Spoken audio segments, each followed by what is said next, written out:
FDTD solution supports modeling of linear dispersive materials as well as more complex materials including nonlinear, spatially varying refractive index, and anisotropic materials. There are two general types of material models, permittivity models and conductivity models.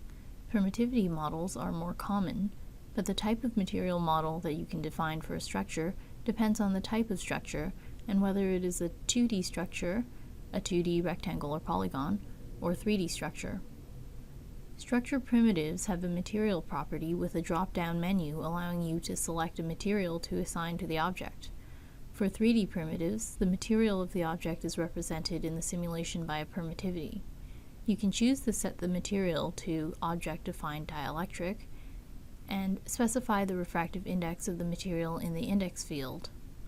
In the index field, it's possible to type a single number to represent a uniform isotropic material, or you can type 3 values separated by semicolons to represent diagonal anisotropy, where the first value is the refractive index in the x direction, the second value is the refractive index in the y direction, and the third value is the refractive index in the z direction.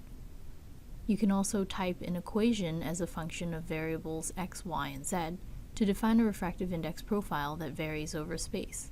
For example, here we have an equation which sets the refractive index to be a linear function of x, a sine function along y, and a constant along z. The limitation of the object-defined dielectric material is that it can only be used to define a real refractive index that is constant over frequency.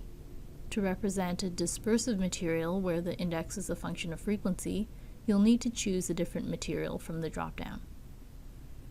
For 2D structure primitives, 2D rectangle and 2D polygon, the material of the object is represented in the simulation by a surface conductivity. 2D structures are used to represent thin films of conductive materials, where the film can be approximated as being infinitely thin. The materials list for a 2D structure includes perfect electrical conductor, PEC, and any conductive materials from the material database. You can also use the 2D rectangle structures to represent a lumped RLC load by setting the material to RLC. You can then type in the values of resistance R, impedance L, and capacitance C, as well as the current flow direction, and the structure will effectively represent a load with a sum in parallel of R, L, and C.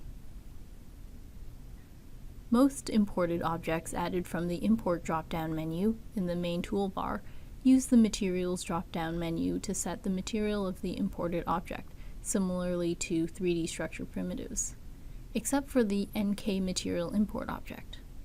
The NK Material Import object is used to specify a 3D object with spatially varying refractive index.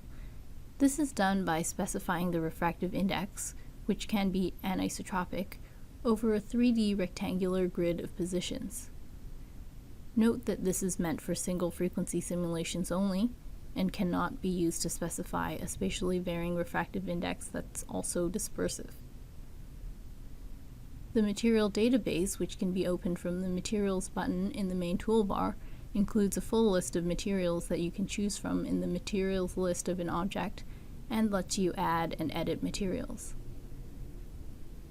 The Material Explorer, which can be opened from the check menu in the Simulation toolbar, allows you to plot the material data and fit as a function of wavelength or frequency. In the following subsections, the Material Database and Material Explorer will be covered in more detail.